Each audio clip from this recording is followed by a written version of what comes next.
Bekerja di luar negeri dengan gaji tinggi pasti menjadi impian semua orang. Namun sayang, tak semua memiliki akses yang sama dan setara. Demi tuntutan hidup, bahkan ada beberapa yang memilih jalan instan, sehingga rentan menjadi korban penipuan dan terjebak jurang dalam tindak pidana perdagangan orang. Kementerian Luar Negeri Indonesia mencatat lebih dari 10.000 warga negara Indonesia terjerat dengan penipuan online di 10 negara sejak tahun 2020. Hingga Juli 2025, Kepolisian Republik Indonesia mencatat setidaknya 1.503 orang menjadi korban tindak pidana perdagangan orang. Karena itu, pemerintah melalui Kementerian Perlindungan Pekerja Migran semakin memperkuat komitmen dalam diseminasi informasi untuk meningkatkan literasi pada calon pekerja migran. Konteksnya terjadi hal-hal yang seperti pekerja-pekerja scamming, ya, yang sebagai scammer di negara-negara beberapa Asia itu ya, termasuk di Kamboja, Myanmar dan lain. Yang pertama tentu kami akan melakukan sosialisasi, edukasi, informasi seluas-luasnya kepada masyarakat bahwa kalau mau jadi pekerja migran itu adalah ada syaratnya, ada kompetensinya, harus mencari informasi yang benar. Di mana mencari informasi itu ya tentu melalui KP2MI dan informasi yang kita persiapkan baik di Cisco maupun di media sosial yang kita siapkan. Menurut catatan Kementerian Perlindungan Pekerja Migran Indonesia atau KP2MI, hingga 8 Desember 2025, sebanyak 280.000 lebih tenaga kerja yang ditempatkan di berbagai negara. Dengan negara tujuan mayoritas penempatan adalah Hong Kong atau merepresentasikan 31% dari jumlah pekerja migran secara nasional. Angka ini dapat menjadi gambaran betapa pekerja migran tak hanya sebagai pejuang keluarga, namun juga sebagai kontributor bagi devisa negara. Merujuk data Bank Indonesia, remitansi dari para pekerja migran Indonesia sepanjang tahun 2024 mencapai 15,7 miliar dolar Amerika Serikat. Sementara itu, hingga triwulan ketiga tahun 2025, remitansi atau transfer uang dari pekerja migran tercatat mencapai angka 212 triliun rupiah. Jumlah ini disumbangkan oleh sekitar 233.000 pekerja migran yang telah ditempatkan sepanjang tahun 2025. Berdasarkan Statistik Ekonomi dan Keuangan Indonesia atau SEKI Bank Indonesia.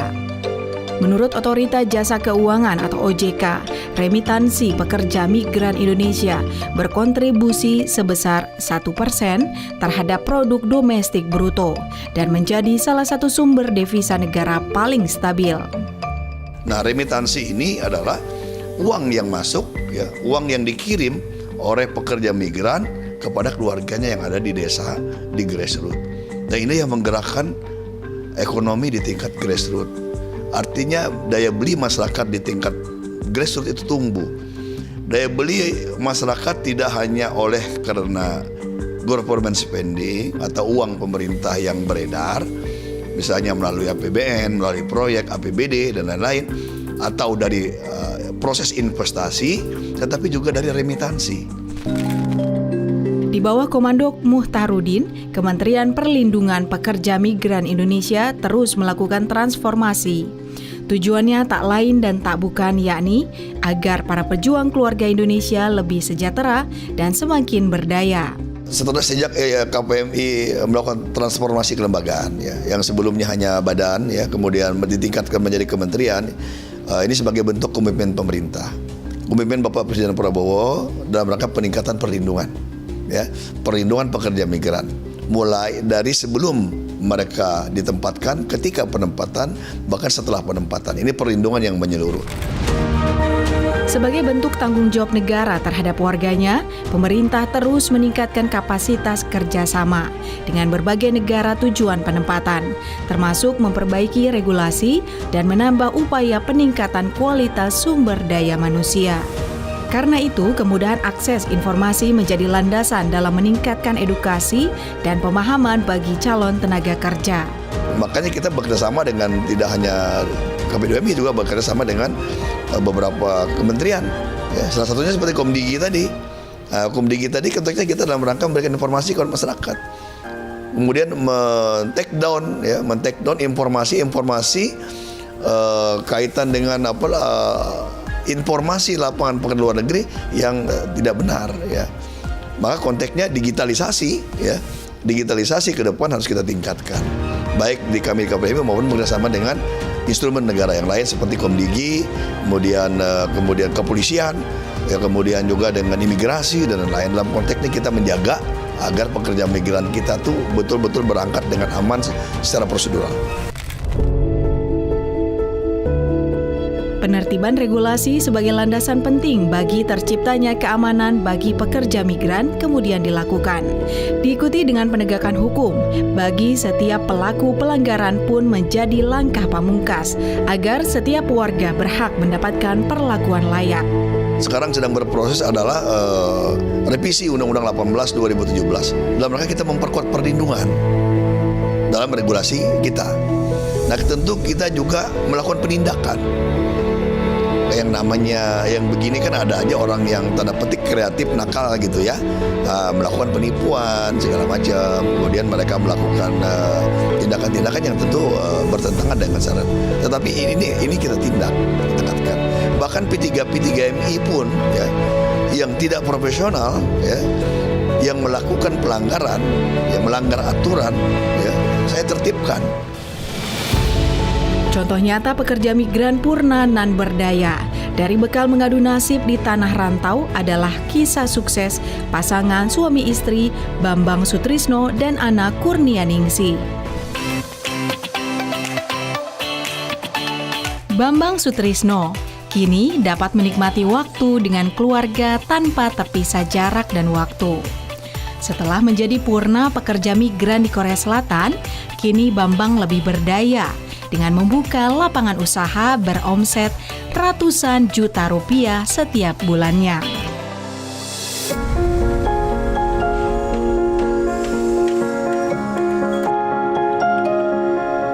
Tahun 2005, awal kisah Bambang harus mengadu nasib dan merantau ke negeri ginseng.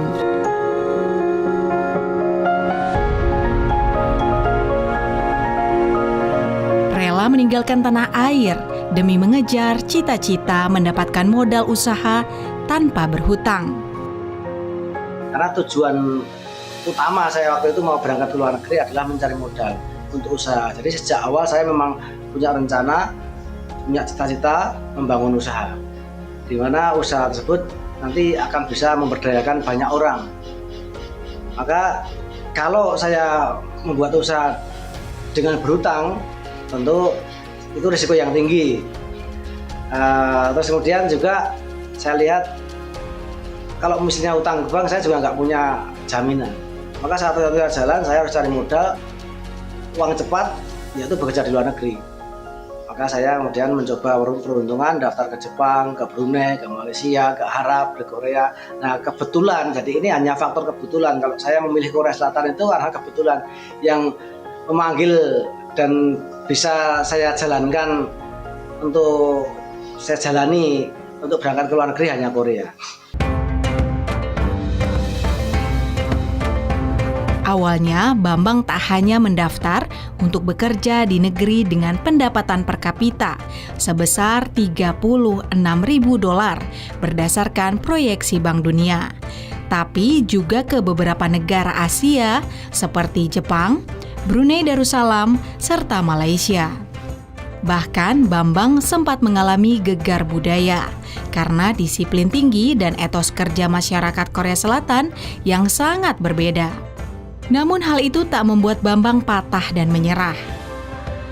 Jadi kehidupan di Korea Selatan ini saya pada awalnya memang shock, kaget karena secara budaya berbeda, dari segi bahasa, adat istiadat berbeda.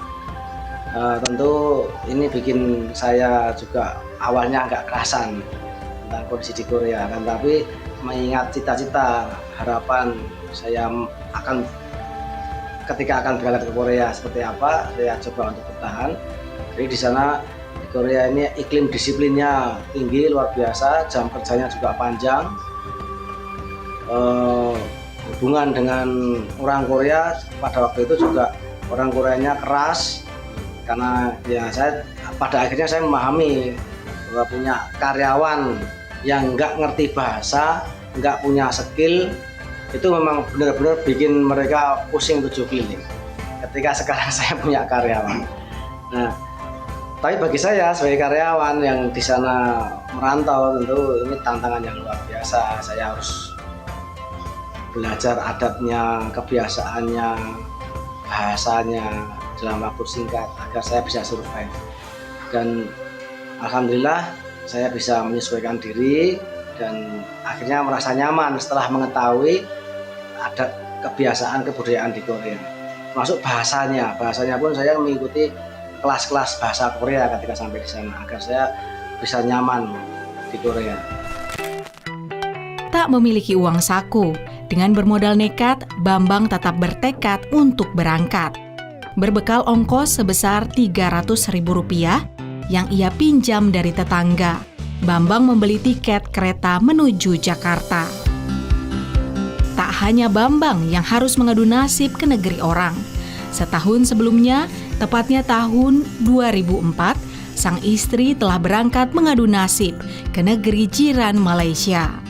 Waktu dulu 250.000 itu bagi saya mahal, karena saya termasuk orang yang kurang mampu, jadi ya saya ngandelin teman-teman gitu. Kalau ada formulir gratis saya ikut, dan dilala saya itu keterima di salah satu rumah sakit TNI Angkatan Darat, dan saya sempat kuliah 4 semester, kurang lebih 3-4 semester, dan ternyata keuangan keluarga saya memburuk.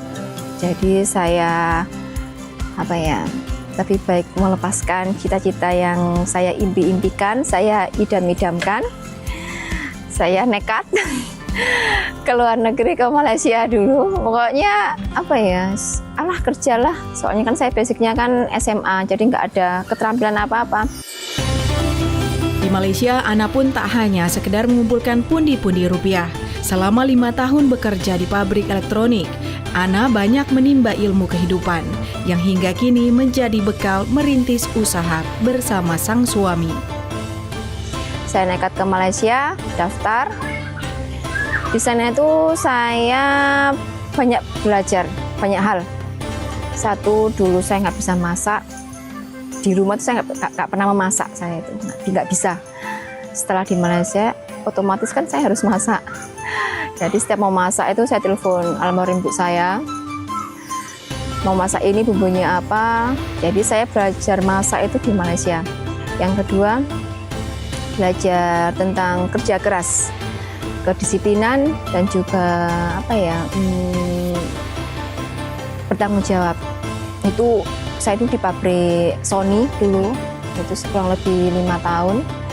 Itu pokoknya luar biasa. Di sana itu saya istilahnya digembleng di sana, jadi seperti saat ini. Pasangan suami istri ini harus rela meninggalkan tanah air karena merasa tak cukup memiliki modal saat ingin membuka usaha. Namun Tuhan berkehendak berbeda.